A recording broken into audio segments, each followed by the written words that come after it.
Ada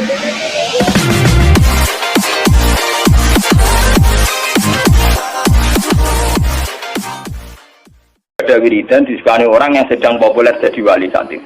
Wongnya saya kira urip sing terkenal jadi wali. Beliau itu hujan bahasa ijazah dan juga. Lalu si orang itu dikasih ijazah.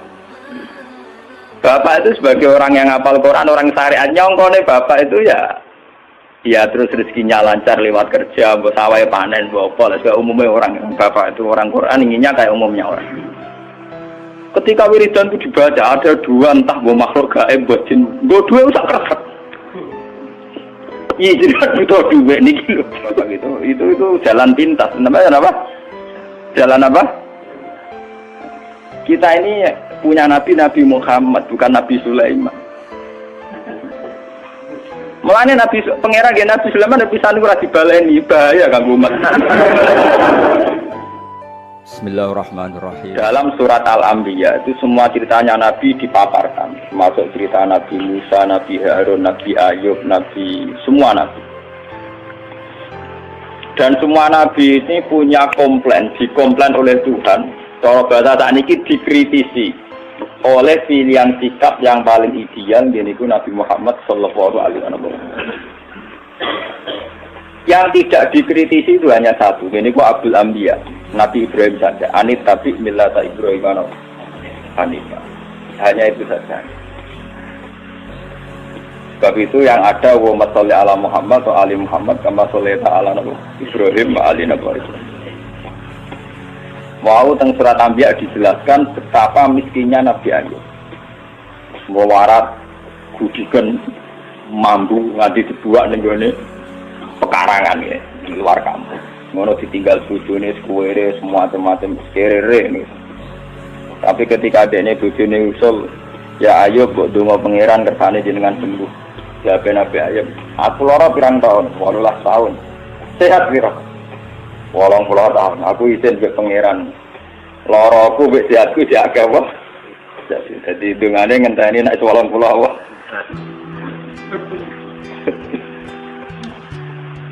Aku lola dadi kiai sini kene ora lara tapi anggere eling Nabi Ayub meriang. Bengkel lu ra iso. Wong lara lagi seminggu gegere ra karuan, padahal sehate puluhan tahun plekak. Jarang Nabi Ayub seramuk. Artinya sampai kalau tidak niru Ayub lewat kiri pun tidak jadi wali ternyata. Sudah kiri nggak jadi nopo. Itu parah nih, parah. Tapi Nabi Sulaiman kebalikan, dia itu Nabi yang tidak pernah punya masalah sosial ekonomi maupun kepangkatan, karena dia lahir sudah jadi putra mahkota. Kalau Nabi Daud untuk jadi raja karena berhasil mata ini sinten Jalut. Tapi kalau Sulaiman sudah bin Daud, jadi dia mulai kecil langsung pun putra nopo mahkota, terus langsung jadi raja. Itu diceritakan Al-Quran ketika dia mengalami satu peristiwa burung hudhud itu cerita nak nenggone Yaman. Sabak nu nak saniki dari Uni Yaman. Yaman nu sing saniki nu riyen kaum Ad, kaum napa? Ad. Riyen istilah Sabak terus mundur Ad. Badhe kaum Ad dimusnahkan semua terus wong Arab darani Hadramaut kota napa? Mati. Bareng singgoni Sayyid Ali Al-Muhajir, Sayyid Ali Al-Uraidi golongane para habaib, ora darani Hadramaut terus darani napa ya? Kila nama Yaman itu diambil dari sebagian pinggiran Ka'bah, sisi Ka'bah ana sing darani rukun apa? Yaman itu tafaul karena arah ke Yaman. Kila tapi bagian pendapat. Walhasil itu cerita saya ini menemukan seorang ratu perempuan yang memimpin kerajaan besar tamliku humba'u tiyas mingkuli syai'u walaha arsun azime Bilqis itu dalam 7 pintu gerbang. Jadi kamar pribadi ini ning jero ruangan sampai 7 lapis. Sistem keamanan sampai napa? Saking supaya aras hingga tanahane dekne udah tersentuh oleh musuh sampai 7 napa? Walhasil itu cerita ngoten dari Nabi Sulaiman, tenan Gus ceritamu. Nggih. Ya wis. Tak cek-cek kowe uga roh tak ora kan. Walhasil ketika Nabi Sulaiman memastikan bahwa ceritanya betul itu benar, dikon kirim surat. Iki tero ning Sinten Bilqis. Ratune jenenge napa? Innahu min Sulaiman wa innahu bismillahirrahmanirrahim. Allah ta'ala alayya wa atuni napa? Terus kena esbok kaya no surat saat ditompo Suma tawal andu Pangsur madarjiun. Kamu dekat-dekat situ tapi yang kira-kira masih dengar reaksinya Bilqis akhirnya kalau tak niki konsultasi dengan para punggawane. Ini ulqiya ilayya kitabun karim. Aku untuk surat innahu min Sulaiman wa innahu bismillahirrahmanirrahim. Alhasil Bilqis akhirnya konsultasi Abtuni fi amri ma kuntu qati'atan amron hatta tasyakin. Abtuni fi amri, coba kami beri saran. Saya tidak akan memutuskan sebelum kamu ini memberi saran. Kata pasukannya Bilqis karena mereka merasa yang terkuat qalu nahnu ulu quwwati wa ulu ba'sin jadin. Kita ini biasa perang, kita ini orang-orang kuat. Terserah Bilqis mau memutuskan apa, kami yang jelas kita ini orang kuat, siap perang. Dari Bilqis, tidak, jangan perang dulu, kita tes, kita kasih hadiah. Kalau Sulaiman menerima, berarti dia hanya seorang raja. Kalau dia menolak, berarti dia seorang nabi. Kalau dia terus kirim hadiah, wow, 1000 batangan botol emas, dikirim teng sinten Nabi Sulaiman. Terus sing cara Siti Jenare sing Sasmita Gaibe niku, wong lanang dipacai wedok, wong wedok dipacai lanang. Jadi kok cerita Farida itu mbek putri Cina sing hamil darani meteng, sing ora meteng, sing ora meteng darani napa? Hamil. Akhirnya untuk wali kan tadi itu. Engko ceritane padha Nabi Sulaiman gara-gara anak Bilqis untuk apa? Wahyu kan. Jadi mulai dhisik ku Nabi yo ya ditutwali sama negara menang ya terus napa? Ya. Riyen terang enten undang-undang niku kriminalisasi niku. Mergo Nabi ku langsung di bawah hukumnya pangeran. Saat ini ulama di bawah hukum negara. Jadi nasibnya lebih siap. Padahal cara Siti Jenar kalau Siti Jenar bareng dipanggil Kalijogo, kamu dipanggil Raden Fata. Siapa Raden Fata? Dia raja di Demak Bintoro. Atasan kita semua. Saya ini wali, atasan saya hanya Allah. Saya ini wali, jadi atasan saya hanya Allah. Kalau Allah yang nyuruh saya ke sana. Nanti ngomongin Raden Fata lagi. Gue tangkap elek tapi orang bener. Nah, ini kulo itu termasuk setengah wali, tapi setengah wong syariat. Artinya nak bayar pajak, kulo bayar pajak. Tapi kulo sebagai wong sing para pangeran itu tetap mau ngerasa di atasan. Ini ku presiden, ini bupati. Atasan kulo tak anggap dia pangeran. Cuma pangeran di sunah yang dunia ada bupati, ada presiden. Nah, kalau ngerasa di atasan repot. Kenapa? Pon walhasil akhirnya ketika Bilqis ngirim hadiah sedemikian rupa mau 1000 batangan emas. Nabi Sulaiman krungu, mergo informasi kan gitu. Dekne gawe konblok 7 parsah nopo 9 parsah saking emas. Wes ngono dekne dikawal beberapa pasukan sing numpak kuda.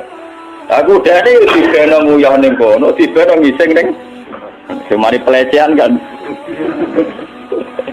Padahal masing saking Bilqis dibungkus rapi, ditata rapi, diangkut sedemikian terhormat. Napa? Masuk loh, diangkut sedemikian apa? Terhormat. Muhammad kawin ero gede 10.000 dihias. Mahar ning Jawa peralatan alat salat ae gegere ning hias. Saya mas rongga ambek peralatan alat salat gegere ning hias. Padahal cara Nabi Sulaiman itu didesain sedemikian rupa, ana kewan-kewan ning kono sing dadi tunggangane para punggawa sing ngising uyah ning kono.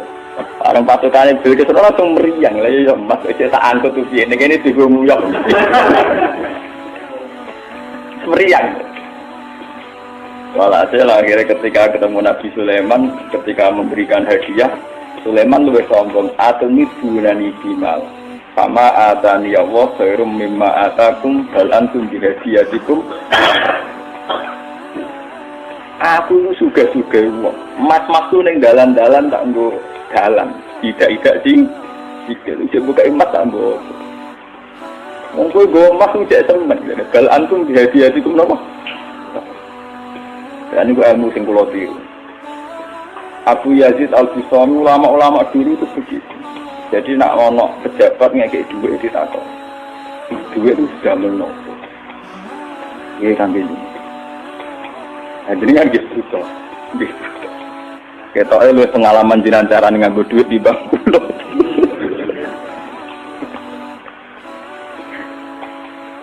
Mereka alasannya jinan ngekek duit kulo ben sepundi jadi ben tambah ke atas. Di jinan pek mawon kersane duit jinan tambah kata boten sah kek nopo. Kesuwen nak ditompo kula terus lho ndongakno tambah kata kesuwen iki duit niki jinan beto malih kersane tambah kata. Wong jenengan sedekah kula tujuane ben tambah kata. Lah jenengan kula boten usaha kula boten nate kepengin tambah kata. Tapi ya ana hikmah dadi akhire wong sing ape sedekah ning Abu Yazid Abdul Qadir ora wani muni ben tambah kata. Kuduwe pas tenan. Bukan tambah kata dibalekno. Kan kasusé jenengan wis butuh kepengin tambah napa? Tambah kata. Nggih pertama alih ben boten kalong blas jenengan. Walhasil ini kula cerita. Apa yang dilakukan Nabi Ayub, yang dialami Nabi Sulaiman. Itu cara Shahibul Burdah. Kitab ini dipakai oleh ulama seluruh dunia. Bahkan sebesar Sayyid Muhammad saja kalau Madhur Rasulillah sering merujuk kitab ini. Ini dikarang oleh Imam Busairi. Imam Busairi atau Imam Busiri nak Jawa daerah Imam Busiri. Itu sering dipakai tafaul oleh para kiai karena di sini semua nagamanya itu Madhur Rasulillah. Dan dianggap madhurnya itu yang terbaik. Jadi di antara syair-syair yang memadhur Rasulillah, muji Rasulullah, yang terbaik itu naguman sinten Syekh Nawawi Busiri karena dikombinasikan oleh paham sufi kelas A. Okay? Paham sufi kelas nomor A. Buatan berbau Syiah ya ada berbau ahli sunnah pokoknya kelas A sufi ini. Yura sunni yura napa Syiah. Misalnya begini. Imam Busiri ngomentari wa kulluhum min Rasulillahi multamisun khurfam minal bahri aw rasfan minat ya. Nabi yang terlalu mengagung-agungkan kemiskinan sebagai media taqarrub ilallah itu juga ujung-ujungnya itu kriminal pidana. Miskin itu baik dari segi bahwa orang miskin itu tidak makan syubhat, orang miskin tidak ngambil uang korupsi dan sebagainya. Baik. Dari segi menjauhi segala syubhat haram miskin itu. Tapi kamu akan merasa bahwa miskin itu adalah sebuah kriminal, sebuah pidana. Nak wong tua mloro ora iso ngobatno, ana kiaimu kelaparan ora iso ngekeki beras. Kamu sadar bahwa media pakai jalur miskin ada kriminalnya, yaitu tidak bisa berbuat sama sekali saat ada keharusan berbuat. Misalnya kere banget, roh cah yatim kere, padha kene njung sepuntene. Rombok mloro wis kejet-kejet. Mak mati wae mak ora iso ngobatno. Kan ngeri. Tetap ada sisi kriminalnya. Paham ya? Ada sisi apa? Kriminal. Makanya miskin teman-teman itu oleh Nabi terus dikomentari ya tetap ngono iku wis kadal fakru aja aku ndak apa kufra. Ngobatno boe kok milih mati. Wong mbok-mboke dhewe mak mati wae ngobatno ya aku. Sampeyan yo wis tuwa wae. Ya pancen ra diomongno tapi atine ngono. Justru ra diomongno ki tak munafike malah dosane tambah loro. Dosa melarat ra iso ngobatno ya dosa ning atine arep-arep mati. Nah, dari segi ini miskin itu masalah. Sebab itu Nabi sering ngendikan kadal fakru ayakuna apa? Bahwa kemiskinan itu dekat dengan kekafiran. Karena banyak orang yang punya sifat netral, misalnya perempuan. Perempuan itu butuh makan, butuh lipstik, butuh apa saja. Kadang netral. Andai kan dia jadi pegawai pos atau PNS, dia mungkin tidak menjual diri. Karena masalahnya dia itu uang. Yang netral ya, yang tidak soleh betul ya tidak jahat betul ya. Yang masih apa? Akhirnya ujung-ujungnya dia terjerembab ke dosa menjual diri karena miskin. Dan dia mendapatkannya rezeki hanya lewat itu. Ini termasuk miskin, akhirnya menjerumuskan dia ke lembah Nawahi. Artinya saya katakan netral begini, andai kan dia dapat rezeki yang lain, itu mungkin tidak sampai sini. Makanya mengecualikan sing soleh kelas A, meskipun miskin tidak zina, atau yang mentalnya nakal meskipun sudah tetap zina. Ini contoh yang netral yang masih dipisah dipengaruhi uang. Banyak contoh-contoh miskin yang akhirnya masalah, yaitu kelihatan di bab jihad. Kabeh sahabat itu nangis. Ketika Nabi mewajibkan jihad dengan perlengkapan perang, itu sahabat-sahabat yang marah mesti nangis. Tawallau wa ayunuhum tafidu minad dam'i hazanan alla yajidu mayun fikum. Karena perang itu dengan begitu banyak peralatan, energi, persiapan dan sebagainya. Tiap ono kewajiban perang, sahabat yang marah-marah itu nangis. Karena mereka sadar tidak bisa berbuat banyak. Artinya apa? Kalau kamu menjadikan miskin sebagai media taqarrub ila Allah dan itu satu-satunya, ternyata juga banyak masalah. Sehingga nggak bisa ditur. Malah kalaupun ini benar, ya kata yang ngarang Burda itu tetap hikmah. Miskin itu tetap baik dari segi tidak makan barang haram, dari segi babil kafi dia baik, tidak makan barang haram. Tapi ada masalah. Lah ini oleh Burda disebut nuqtatil ilmi. Apa yang dialami Nabi Ayub hanya sekelumit ilmu, sekelumit hikmah. Begitu juga yang dialami Nabi Sulaiman. Untuk senang Allah saja kok nunggu kaya raya gitu. Mayoritas orang kan tidak kaya. Kalau untuk senang Allah harus kaya dulu, orang nggak bisa senang Allah semua. Karena untuk senang Allah harus kaya. Saya tuh punya banyak tetangga di Sarang, di Rembang, di mana-mana kalau survei. Sebagian masyarakat kiai itu bertahajud, esok mulang Quran, bariku duha, berduha di madrasah bariku. Sebagian masyarakat yang tidak dolim amat ya, mereka orang baik loh ya. Kecuali wong nakal manjen ra seneng kiai. Nah, kiai ramen ibadah pilih Gus. Dia ini orang mikir belanja. Orang mikir nawa belanja. Dia tidak mikir uang harian. Artinya ternyata kiai yang mapan juga tidak jadi percontohan yang baik. Karena kemudian masyarakat yang soleh yang tidak mapan menganggap kiai sergap ibadah itu dipenuhi ibadah karena dia berkecukupan. Umpama daerah kecukupan Gus, macul sik lagi kelar sholat. Ya bercocok tanam dulu baru kelar ngajar karena sholat. Intinya, andai kan kiai itu mapan semua, tentu orang akan bilang bahwa mereka tenang ibadah, tenang ngajar karena berkecukupan. Itu juga tidak contoh yang baik, paham ya? Paham ya? Itu juga tidak contoh yang Rasulullah itu tidak begitu semua. Faqad nabiyina fi khalqin wa khuluqi walam yudanuhu fi ilmi walaka. Walam yudanuhu fi ilmi. Kalau Nabi itu bisa dua-duanya. Beliau ketika perang Khandaq, perang Zatil Usra itu ada cerita paradok dan itu Nabi benar-benar bahrul ilmi, lautan apa? Ilmu. Kita tahu dalam perang itu Sayyidina Utsman itu nyumbang 50 kuda, sekian ratus onta, sekian ratus al-arba'atu alafi dinarin. Cara tadi hampir 4 miliar. Sumbangan di sinten tadi sinten Sayyidina Utsman, Tolha, Zubair. Itu rata-rata sumbangannya di atas 200 juta. Sahabat yang miskin-miskin itu sampai kurma satu saja diisep orang dua, saking miskinnya. Ada yang bawa kurma satu ikat. Dan dalam perang itu diceritakan Nabi itu saking laparnya itu perutnya diganjil mbek wadon. Lho umpama Nabi ku nakalan, lha opo enggak diwadu nyembelih unta sitok ibar. Kenapa Nabi tidak jalan tinta memotong salah satu kuda atau unta kemudian menyelesaikan masalah kelapa? Jadi di cerita itu kan mestinya kita sebagai kiai, sebagai ulama kan paham paradoksnya. Di satu sisi diceritakan sumbangan begitu melimpah, di sisi yang lain Nabi ini kelaparan sampai napa ganjel. Nah itu Nabi Muhammad, beliau sebagai pribadi yang seorang nabi, seorang rasul, dia sadar betul kalau dunia itu tidak ada artinya semua. Sehingga dia sebagai kapasitas nabi, sebagai orang dekat Allah, ya sudah dia miskin, tidak ada masalah. Tapi beliau sebagai pemimpin besar yang harus dengan persenjataan lengkap, dengan perlengkapan yang komplit karena ngadepi pasukan besar saat itu Romawi, harus lengkap secara syariat. Nek sitok ngeten ora bener kabeh.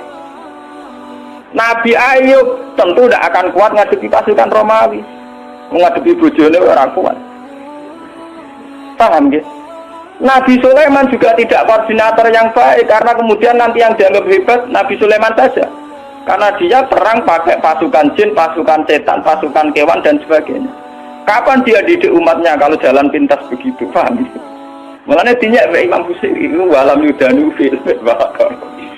Itu tidak ada visi ilmiahnya, kekuatan gitu itu tidak bervisi ilmiah. Dari awal ini kita bilang kekuatan itu orang aku visi apa? Jadi gampangannya kayak pulau nih kiai melarat terus mergawe kelar mangan kan macam mono visi ilmiah kiai dia teladan nak kelar mangan bergomer. Empama pulau tukang sulap. Jam salabim terus juga, lalu kan beniru piye. Lah Sulaiman itu jalan pintas ngene iku mergo dekne mangben masukan jin pasukan setan. Kurang mutiara wa minat sayatini mayakusuna lagu wa ya'maluna amalan. Setan dikongkon golek mutiara. Kurang bangunan jin kon kerja rokan nglembur. Wah pokoke setan intine Sulaiman jalan pintas kabeh. Paham? Jadi guru-gurunya dari Konfusius. Malah retinya, apa saya bilang, umpama sisi kebaikannya Sulaiman itu hanya satu, bahwa semua kebesaran itu ternyata tidak dipakai selingkuh, tidak dipakai zalim itu saja. Tapi itu bagaimanapun hanya nuktatul ilmi, sedikit ilmu, tapi tanpa visi. Bandingan dengan Nabi Muhammad, sing sugeng itu ana sugih, rupa-rupane iso bina Sayyidina Utsman nyumbang kekayaannya untuk perang. Sing kere koyo Rugen yo ora tomak terus njaluk sapi di sebelah sitok.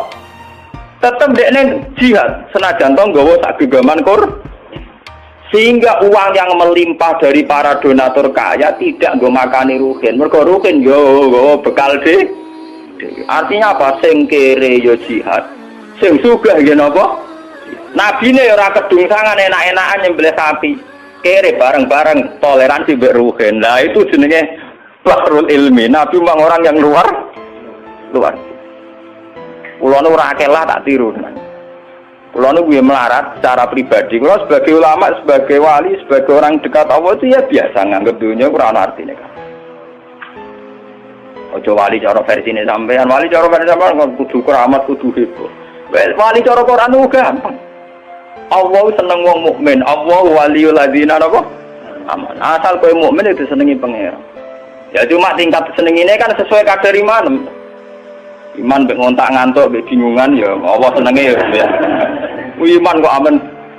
Jadi gampangane lho pangeran wis sampean jagal ini mulai kenal aku, mulai roh donga kok amen cerita kepentingane wae iku kapan roh kepentinganku dari. Sampeyan donga ora nglapor kepentinganem ya. Gue tahu dong ini ya Allah, saya ingin melihat Indonesia yang sergap sholat, sergap jamaah kan gak tahu. Kepengenem yo, randi hutang, suge.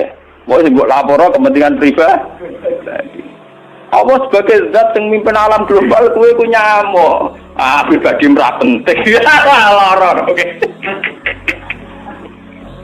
Malah apa? Kalau balik iman. Imam Busiri itu imam yang dianggap cara madheh ning Rasulullah, muji Rasul itu yang paling komplit berdasar ilmu apa? Hakikat. Sehingga visi kayak Sulaiman itu memang ya beliau hanya soleh gitu saja akhirnya. Tapi tidak punya visi ilmiah, visi pembinaan, visi tarbiyah. Bagaimana umat bisa dibina dengan model salafi? Tidak bisa ya. Rai iso kowe didik umat sebagai ulama kiai terus didonga apa terus duit teko dhewe dikirim jin, emas batangan dikirim. Mungkin kowe jaduk sebagai pribadi tapi itu tidak tokoh yang baik. Begitu tidak tokoh yang apa? Kulo nu anake kiai, jadi ngerti tenan sanad-sanadnya. Bapak nu gak ada wiridan disukani orang yang sedang populer jadi wali saat itu. Wong saiki cek urip sing terkenal jadi wali. Beliau itu hujan bahwa ijazah ben juga. Lalu si orang itu dikasih ijazah. Bapak itu sebagai orang yang hafal Quran, orang syariat nyongkone bapak itu ya terus rezekinya lancar lewat kerja, mbok sawah panen, mbok apa, umumnya orang bapak itu orang Quran inginnya kayak umumnya orang. Ketika wiridan itu dibaca ada dua entah mau makhluk gaib buat jin, gue dua usah keresek. Iya jadi kan butuh dua nih gitu. Bapak terus keluar dari kholwatnya itu. Pas itu ada ibu, ada saya. Wah wali ku ra kasil ya. Wali sing ijazah. Wah wali ku ra kasil. Masa aku ra wali bener. Dibole wali awur-awuran. Karena ngene aku ya iso jare. Hanya bapak itu menolak itu. Dan saya setuju oleh perilaku bapak itu jalan pintas. Namanya apa? Jalan apa? Kita ini punya Nabi Muhammad, bukan Nabi Sulaiman. Mulane Nabi pangeran nggih Nabi Sulaiman pisan ora dibaleni, bahaya kanggo umat. Sing Nabi kan Nabi Sulaiman harus ikut tok, ora dibaleni, paham napa? Gak usah napa? Mulane berdangannya walam yudaluhu fi ilmin, mereka itu tidak mendekati Rasulullah sama sekali fi ilmin, baik dari segi visi ilmiah wala karomi, tidak dekat sama, jauh sekali. Karena sisi kayak Sulaiman tidak bisa tarbiyah. Coba sekarang santri-santri yang mondok sama Kiai Jaduk yang sing salabing mulia men golek yakik keris ora dadi wong. Paham nggih? Ora dadi wong. Kiai ini kon tobat dengan Dani ini. Ya kadang ngupayu antike langsung tak wakeh. Ayo kadang kuwere tenan. Itu udah ada jangka panjang. Sebab itu Nabi ora ana ning gone Quran anit tabi milata Sulaiman ora ana. Sing ana anit tabi milata Ibrahim napa? Jadi ternyata di Quran itu ada tradisi komplain, tradisi kritis meskipun tetap menjaga husnul adab. Rasulullah di antara para nabi-nabi itu diceritakan semua. Tapi pada akhirnya yang jadi pilihan Nabi itu hanya Nabi Ibrahim. Anit tabi milata Ibrahim apa? Selain itu mereka hanya orang-orang baik, tapi tidak bisa ditiru. Kayak Nabi Ayub. Nabi Ayub itu miskinnya baik, karena saat miskin tetap ibadah, tetap senang Allah. Tapi kelihatan tidak ada gunanya saat ada kewajiban yang berkait harta. Misalnya aku melarat, apa? Gak subhat apa? Tapi ketok salah ya. Nek mbokku lara ora iso ngobatno. Ana cah yatim melarat ndak bisa bantu. Ana nabine disio-sio wong kafir ora iso bantu. Ana kiyaine kelaparan ora iso. Kayak apa nyesalnya kita kalau kita miskin ngerti nabinya ndak bisa bantu. Artinya ada sisi salahnya kan, ada sisi negatif. Sebab itu miskin juga ada contoh yang ideal, paham ya? Tidak contoh yang apa? Tapi kesugihan kalau Sulaiman jalan pintas juga ada contoh yang tidak. Dan itu kalau cerita betapa hebatnya Nabi Muhammad. Burda itu punya karangan, ya, di mana kehebatan Nabi Muhammad itu mencolok sekali dibanding para nabi. Jadi nabi-nabi itu ya orang soleh yang boleh diikuti. Tapi kelas ilmunya itu tetap walam yudalu bil ilmin, tidak bisa mendekati ilmunya Rasul. Lalu coba sampean banding, gara-gara pakem ilmunya Rasulullah, visi ilmiah beliau, konsep ilmiah beliau, yaitu yang diekspresikan lewat Al-Quran Al-Karim. Islam itu urip ning Irian Jaya, ning Timur Leste ya agak Islam. Bahkan saingannya Krisdayanti itu ya napa? Islam. Mboten sing wedok itu gak dinegasikan secara napa? Islam. Islam itu bertahan ning Amerika, ning Eropa, ning Jawa, ning kelompok dhewe Islam bertahan. Mergo konsepnya Quran. Umpama Islam iku anut model Nabi Musa, Nabi Sulaiman, Nabi Ninta, nggih agamane napa? Entek. Iku hebate visi, termasuk barokah barokah visi nikah, visi rahim. Wes ta, kowe gedeng poligami lah, Islam kececer ning ndi gara-gara wali songo rabi ning ndi. Neng Kamboja ana kerajaan Islam sing dikenal titip putri Cempo. Putri Cempo udah bojone wali akhire malah ana anak turune cari udah tua ning Cempo ya pirang-pirang ning Kamboja ning Cina ya pirang-pirang. Bahkan koyo ceng, wakilan asape tok Kanjeng Nabi. Go sahabat ning Mekah ya rabi bareng teman ning Cina ngene apa? Mulane iku nak dikriminal lho aku ya cocok ngrawani wae kriminal bareng. Tapi intinya itu visi yang bahkan secara moral gak pantas. Tapi akibatnya ketahanan Islam ternyata lewat fakta-fakta itu, paham ya? Kulo ora terus nyari atau poligami mboten lho. Nah, sampean poligami ora nambahi visi Islam malah hancur keluarga. Bener kanca kula. Nulung wong wedok sitok sunat Gus, loro ya luwih sunat. Ora ngarah loro, Gus. Entuk sitokne sitok ucul. Jadi gak sitok nulung wong loro, mergo sing sitok napa? Empah.